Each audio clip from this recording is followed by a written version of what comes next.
Padre Fantino. This hospital is named after Padre Fantino, a priest that lived here in the area for 6 months in 1911.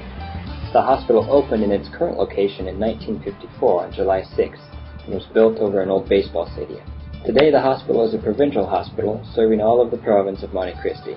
Oftentimes it serves patients from outside of the province as well, including areas such as Dajabon. The hospital has both inpatient and outpatient services. Outpatient services are first come, first served, and so patients come first thing in the morning to register. They wait here in the front lobby for a ticket, and once they receive their ticket, they sit and wait for their number to be called. There are several physicians that work at the hospital on an outpatient basis. These physicians typically see patients from 9 in the morning until noon, or until the last number is called.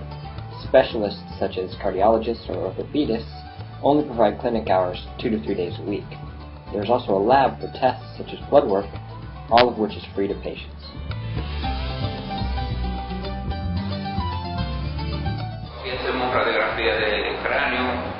Here we do cranial x-rays as well as x-rays to see the lungs and the heart. We also do other areas such as abdominal areas to see x-rays of the kidneys or x-rays to see what problems the patient might have in their intestines. Of course, we also do more common x-rays for problems such as broken bones. The x-ray machine is more than 60 years old and still functions well today. In fact, the equipment is used daily for the majority of the x-rays done at the hospital, and more than 40 patients a day come through with different x-ray needs.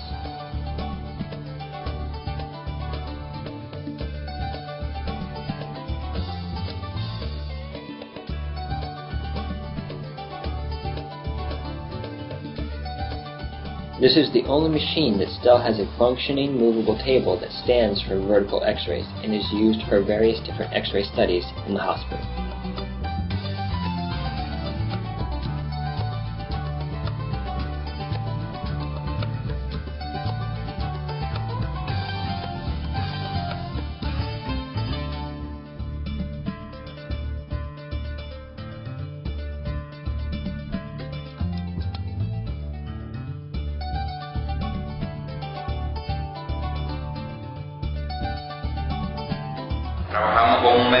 We work with a method that includes developing tanks containing chemicals and materials to develop x-rays. It's an old method that we still use here today. Many places use automatic developers, but we continue to use manual developing methods. In this room we have a dryer with a special lamp used to dry the x-rays. This method is also an older manual method. Once the x-rays are dry, they are delivered to the patients through a small window.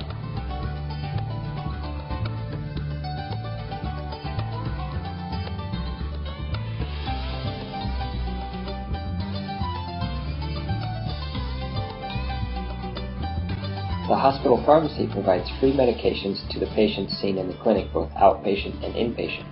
However, they have limited supplies and do not always have the medications that are prescribed by the physicians. If patients are unable to get the medication from the hospital pharmacy, they have to go to a local boutique pharmacy and purchase the medication.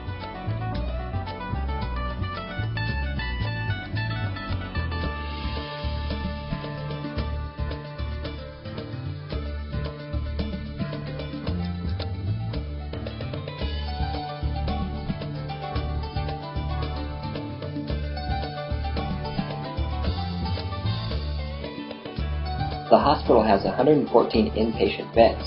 The first floor hallway is mostly occupied by men. The rooms are divided up based on the patient's diagnosis.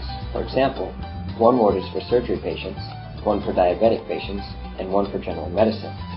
The patients are given a bed, a sheet, and a small bedside cabinet or table space.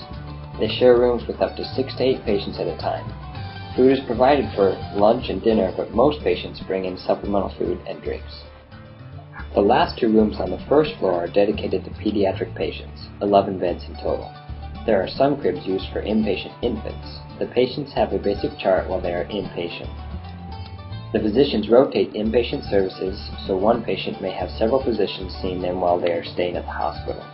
The charts consist of a basic history in physical form, lab documents, nursing notes, a temperature log, and physician's orders and notes. These remain at the bedside throughout the patient's stay. The emergency department is open 24 hours a day and staffed by physicians and sometimes resident physicians. This hospital serves as an educational hospital where medical students can come and rotate through seeing patients. They are required to give presentations on specific diseases to the physicians who meet every morning to discuss the inpatient cases. It is not considered residency, but serves as clinical rotation that they participate in for their medical training. They have 2 rooms, one main room and a smaller room for patient evaluations. These are separated only by a divider with curtains. The rest of the emergency room consists of a larger room with 3 to 4 beds where patients can remain to receive further treatment before being sent home. There is an ambulance in Monte Cristi that will pick up local patients, but there is no 911 service here. The final portion of the first floor is occupied by the kitchen, where they cook for the patients and the staff. It is also occupied by the laundry room, where they wash the bed sheets and any other laundry that needs to be done for surgery or other areas.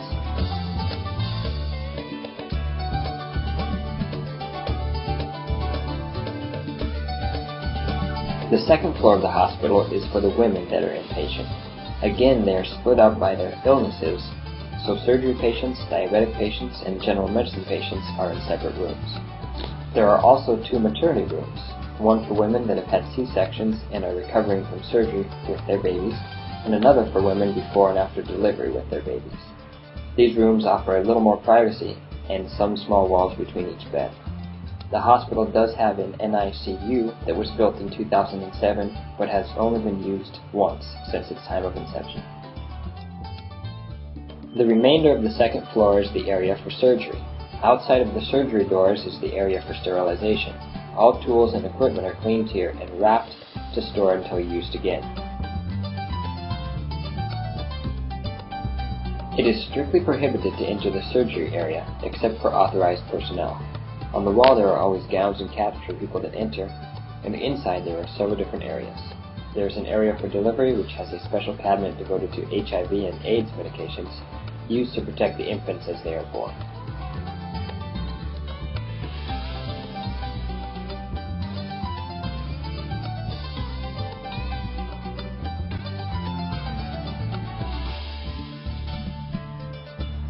There is also a minor surgery room that has a few supplies and a basic exam table, where physicians perform procedures such as stitches or removal of a skin lesion.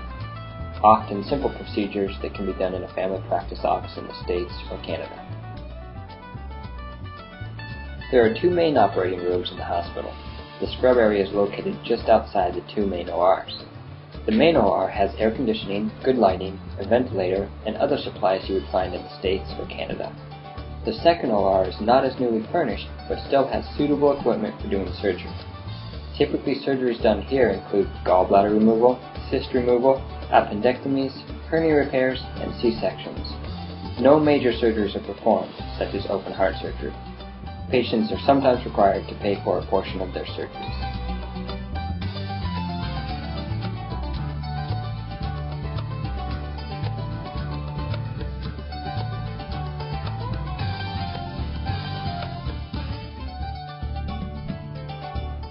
There is also an HIV and AIDS ward that was built in 2007 to serve patients with these needs. There is a physician that has clinic hours to see patients and discuss their medications. There is a push for pregnant women getting treated to decrease their transmission to their babies.